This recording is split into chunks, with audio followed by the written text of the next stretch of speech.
ഹൈന്ദവ ആചാരങ്ങളെ അവഹേളിച്ച് അഭിഭാഷകൻ. പ്രയാഗ്രാജിൽ നടക്കുന്ന മഹാകുംഭമേളയെ അപമാനിച്ചാണ് public prosecutor Tom K Thomas ഫേസ്ബുക്കിൽ പോസ്റ്റിട്ടത്.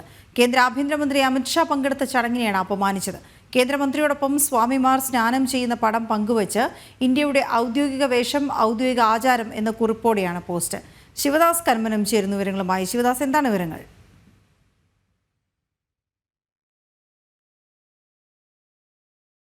ശിവദാസ്, കേൾക്കാൻ കഴിയുന്നുണ്ടെങ്കിൽ മഹാകുംഭമേളയെ അപമാനിച്ചുകൊണ്ടുള്ള ഈ അഭിഭാഷകന്റെ പോസ്റ്റിന്റെ വിവരങ്ങൾ എന്താണ്? രീതിയിലാണ് അദ്ദേഹം ഒരു പബ്ലിക് പ്രോസിക്യൂട്ടർ കൂടിയാണ് ടോം കെ തോമസ്. അദ്ദേഹം വളരെ മോശമായ രീതിയിലാണ് മഹാകുംഭമേളയെ അപമാനിച്ചുകൊണ്ട് ഫേസ്ബുക്കിൽ പോസ്റ്റ് ഇട്ടിരിക്കുന്നത്.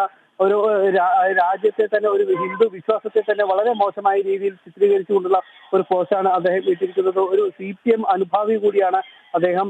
നമുക്കറിയാം, നമ്മളെ സംബന്ധിച്ച് മഹാകുംഭമേള എന്ന് പറയുന്നത് കോടിക്കണക്കിന് വിശ്വാസികളും ഭക്തരുമെല്ലാം എത്തുന്ന ഒരു മേള കൂടിയാണ്. വലിയ ആഘോഷപൂർവ്വമാണ് ഇത് നടക്കുന്നത്. പ്രധാന ചടങ്ങുകളെല്ലാം തന്നെ ഹൈന്ദവ ആചാരപ്രകാരമാണ് ഇവിടെ നടക്കുന്ന പ്രധാന ചടങ്ങുകളെല്ലാം തന്നെ. ഈ ഒരു ചടങ്ങുകളെ വളരെ മോശമായി ചിത്രീകരിച്ചുകൊണ്ടാണ് ഒരു പബ്ലിക് പ്രോസിക്യൂട്ടർ കൂടിയായ ഒരു വ്യക്തി ഇത്തരത്തിൽ ഫേസ്ബുക്കിൽ പോസ്റ്റ് ഇട്ടിരിക്കുന്നത്. നിരവധി ആളുകൾ ഇത് ഷെയർ ചെയ്തിട്ടുണ്ട്. പിന്നീട് അദ്ദേഹം ഈ പോസ്റ്റ് പിൻവലിച്ചിട്ടുണ്ട്. ഈ സംഭവത്തിനെതിരെ വലിയ രീതിയിലുള്ള ഒരു പ്രതിഷേധമാണ് ഹിന്ദു സംഘടനകളുടെ ഭാഗത്തു നിന്നും ഉണ്ടാകുന്നത്. സംഭവത്തിൽ പരാതി നൽകാനുള്ള ഒരുക്കത്തിലാണ് ഹിന്ദു ഐക്യവേദി അടക്കമുള്ള സംഘടനകൾ.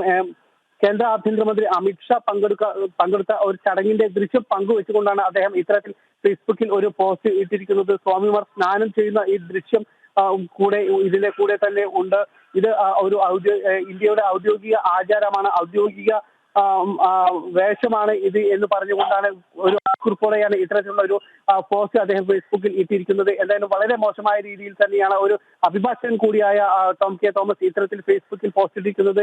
നേരത്തെ ഒരു SFI നേതാവായി കൊണ്ടാണ് അദ്ദേഹം ഈ രാഷ്ട്രീയ പ്രവർത്തനത്തിലേക്ക് വന്നത്. പിന്നീട് CPM അനുഭാവിയായി മാറി. പിന്നീട് ഇപ്പോൾ നിലവിൽ അദ്ദേഹത്തിന്റെ ഭാരവാഹിത്വം ഒന്നും തന്നെ ഇല്ല. എങ്കിലും അദ്ദേഹം CPM ഒരു അനുഭാവി കൂടിയാണ്. എന്തായാലും ഹൈന്ദവ ആചാരങ്ങളെ അവഹേളിക്കുന്ന തരത്തിലുള്ള പോസ്റ്റ് ഇട്ടതിനെതിരെ വലിയ രീതിയിലുള്ള ഒരു എതിർപ്പുമായി ഇപ്പോൾ ഹൈന്ദവ സംഘടനകൾ രംഗത്ത് വന്നിട്ടുണ്ട്. നമുക്കറിയാം, CPM നേതാക്കളും അതോടൊപ്പം തന്നെ അവരുടെ SFI അടക്കമുള്ള സംഘടനകൾ ഹൈന്ദവ ആചാരങ്ങളെ അവഹേളിക്കുന്ന തരത്തിൽ നേരത്തെ പരാമർശങ്ങൾ നടത്തിയിരുന്നു. അതോടൊപ്പം തന്നെ അവർ ഇറക്കുന്ന മാഗസിനുകളിൽ അടക്കം അത്തരത്തിലുള്ള ദേവീ ദേവന്മാരെ അവഹേളിക്കുന്ന തരത്തിലുള്ള മാഗസിനുകൾ അവർ പുറത്ത് ഇറക്കിയിരുന്നു.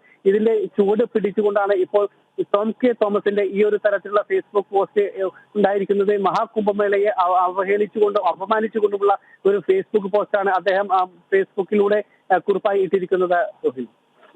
ഓക്കെ, ശരി ശിവദാസ്.